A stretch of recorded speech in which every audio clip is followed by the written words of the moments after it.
Illumination Publishers presents Mighty Man of God, A Return to the Glory of Manhood by author Sam Laing.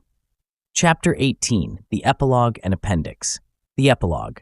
The mightiest man of them all, Jesus is the mightiest man of all. Whatever we need to do, he has already accomplished.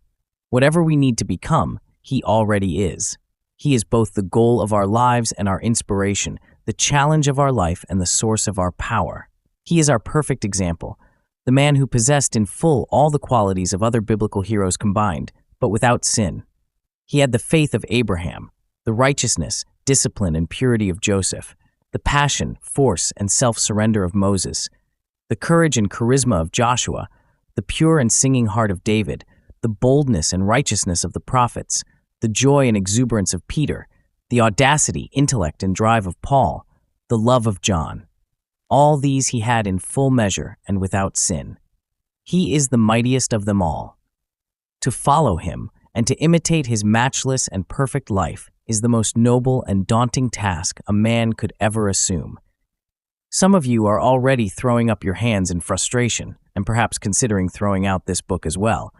But you must not allow the enormity of our goal to discourage or overwhelm you. The weed springs up quickly and is gone in a season, but the mighty oak slowly and deeply sends forth its roots, and after years of steady growth, rises to majestic heights. Mighty men, like mighty oaks, do not spring forth in a day or even a year. They are grown over the years of a lifetime. Some victories and attainments will come easily and quickly, but others will come more slowly. At times, we will face weaknesses within ourselves that seem the habitation of 7 demons. Changes in these areas will only come after days, weeks, months, and years of working and waiting. They will come as a result of prayer, fasting, and intense Bible study with the help of other men and after the hard disciplines of suffering, frustration, and failure. We must understand that these challenges are a natural and indispensable part of the training and growth that it takes to become a mighty man. I have been a disciple for more than 30 years. I began my quest as a 19-year-old teenager. When I made that decision, I did not know all that was ahead of me, but only who was ahead and before me. And although I grew and changed over the years, there were some flaws in my character that seemed impossible to overcome. Sometimes, as I have looked back on my life months and years later, I have realized that somewhere along the way, a great change has finally occurred, without my realizing exactly when. Some of the greatest changes in my life have occurred in the last few months. Growth, which I have sought for years. I have had to learn that the transformation of character is a lifetime development, and while I cannot stop passionately pursuing the goal, I must patiently accept and even embrace the process. There is in the last verse of Isaiah chapter 40 a beautiful description of the way God works in our lives. We are told there that sometimes we fly, sometimes we run, and at other times we walk. When we soar as an eagle, it seems as if we can glide freely in the heavens, gazing down with a serene and laughing heart at the weaknesses and problems that once bound us to earth. When we run with the effortless grace and speed of a thoroughbred, we traverse vast distances and leave our sins and difficulties in the dust behind us. And then there are the times when we proceed with the slow, measured tread of a walking man. We plod ahead with progress painfully slow, with our eyes fixed wistfully upon the goal we wish to one day attain. While we all long to soar like the eagle and run like the racehorse, we must realize that most of life's progress is made as we walk faithfully forward. When God allows you to soar and to run, then fly as high and run as fast and as far as you can. But when He bids you to walk, then walk on, no matter how slow your progress may seem. Walk patiently, courageously, unflinchingly forward, and never, never turn back. Following a man like Jesus will not be easy, and the victories will not be given us cheaply. Along the way, we will have amazing conquests and crushing defeats. But let us never forget the words of Solomon, "For though a righteous man falls 7 times, he rises again," Proverbs 24:16. One day, all the years of striving, praying, repenting, and believing will finally come to fruition. One day, we will lay down our armor and be at rest.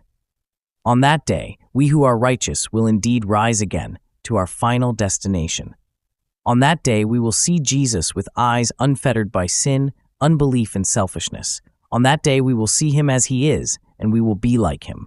On that day we will receive at last our crown of glory. Until that day, let us never give up the fight. Let us rise to the challenge and delight in the glory of seeing our lives transform day after day, year after year. And as we go, let us always remember that a mighty man is not a man who never suffers defeat, but is one who refuses to remain defeated. Let these words, spoken by one of the greatest dreamers in literature, Don Quixote de la Mancha, be our heart's inspiration and our soul's theme. To dream the impossible dream, to fight the unbeatable foe, to bear with unbearable sorrow, to run where the brave dare not go, to right the unrightable wrong, to love pure and chaste from afar, to try, when your arms are too weary, to reach the unreachable star. This is my quest, to follow that star, no matter how hopeless, no matter how far, to fight for the right without question or pause, to be willing to march into hell for a heavenly cause. And I know if I'll only be true to this glorious quest, that my heart will lie peaceful and calm when I'm laid to my rest. And the world will be better for this, that one man, scorned and covered with scars, still strove with his last ounce of courage to reach the unreachable star. Song cited from The Impossible Dream, The Quest from Man of La Mancha. Music by Mitch Lee. Lyrics by Joe Darian. Original American cast, Universal MCA, 1973. An audio editor's note. Before the appendix, over 25 years ago, the original version of Mighty Man of God concluded with an appendix that listed 25 men from the Triangle Church of Christ in North Carolina. Men who were inspired to do remarkable things for their church and community. Sam Laing encouraged these men to give their best, drawing inspiration from the heroic acts of David's mighty men in the Bible. The accomplishments they achieved back then would still be considered significant even by today's standards. But Sam's vision didn't stop with that original group. His book went on to inspire countless men's groups far beyond his home church. Over a decade ago, he renewed his focus on men's ministry, creating what are known as men's warrior groups. This effort produced 3 powerful resources: a new book titled Warrior, A Call to Every Man Everywhere, an accompanying workbook, and a dedicated website. These electronic and printed materials are available through Illumination publishers at ipibooks.com. Of course, 25 years is a long time. These men have each walked their own road. Some have passed on, others have moved beyond the Triangle Church, and many continue to build on their legacy as modern-day warriors and mighty men of God. Sam began these men's programs with 6 core areas of focus: spirituality, family life, career, finances, benevolence, physical fitness, and fruitfulness, as noted in the audiobook introduction. What follows is a portion of Sam's original 1999 Mighty Man of God appendix titled Adventures, Accomplishments, and Exploits. Consider segments from 2 Samuel 23:20 as a biblical summary of what a mighty man is and does. Benaiah was a valiant fighter who performed great exploits. I, Sam, began this book with a letter I sent out to a small group of men in the Triangle Church, our own group of mighty men. The goal of the group is simple: to imitate the heart and deeds of David's mighty men, who were the most valiant, skilled, and passionate warriors of their time. At the first meeting of this group, I laid out 7 areas in which the mighty men should grow and excel: spirituality, family life, career, finances, benevolence, physical fitness, and fruitfulness. Each man left that first meeting and made goals for himself in each of the 7 areas. When any member of the Mighty Man group sets himself apart as one who has achieved stellar progress in his goals, he is awarded his Mighty Man's sword, an award to treasure for a lifetime. This sword is only given to those who have set themselves apart as men worthy of respect and honor in all areas of their lives.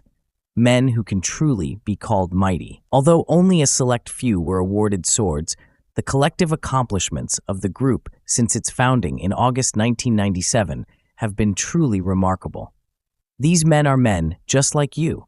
Some are young and single, some are older and married, some are students, some blue-collar workers, and others white-collar workers. Some are ministers on staff, others are strong members of the congregation. They are men of all races and backgrounds. The only thing that sets them apart from other men is that they have chosen to challenge themselves and one another to take their spirituality and their lives higher than many ever dreamed they could. Audio editor's note: inspired by 2 Samuel chapter 23, which records the remarkable feats of David's mighty men, Sam Laing documented the accomplishments of 25 men of God from the Triangle Church in his original manuscript. What follows is a summary of their extraordinary deeds. These men have led vibrant ministries, baptized family members, and inspired both youth and adults through their faith and leadership. They have completed marathons, triathlons, and long-distance hikes, often achieving personal bests and reclaiming their physical health. Several overcame major challenges such as cancer and addiction, emerging stronger in both body and spirit. They have memorized entire books of the Bible, preached powerful sermons, and organized events that impacted hundreds. Many restored their marriages, eliminated debt, and took bold steps to rebuild their families. They launched outreach programs, supported orphans and single parents, and served the poor through acts of compassion. Others started businesses, directed medical initiatives, and provided legal aid and financial literacy to those in need. They created award-winning music and theatrical productions, developed children's curriculum, and taught at universities. They have served in the military, led church construction projects, and mentored the next generation. Each one has demonstrated courage, conviction, and a willingness to grow, proving that ordinary men, when surrendered to God, can accomplish truly extraordinary things. Closing. We offer our deepest thanks to Sam Laing for his classic and enduring work. His vision, insight, and unwavering commitment to biblical manhood continue to shape and strengthen men's groups to this day. Through his writings, his voice still calls men higher, to live with purpose, courage, and spiritual conviction. When we imagine the mighty men of David, we see warriors clad in armor, swords in hand, ready for battle. When we picture the mighty men shaped by Sam's influence, we see them led by a modern-day warrior, faithful, fearless, and perhaps riding a Harley, pressing forward with grit and grace. Rest in peace, our faithful brother, Sam Laing. Your legacy lives on in every man who chooses to walk the narrow path and become a mighty man of God. Thank you for listening to Mighty Man of God Audiobook, copyright 2025, Illumination Publishers, all rights reserved.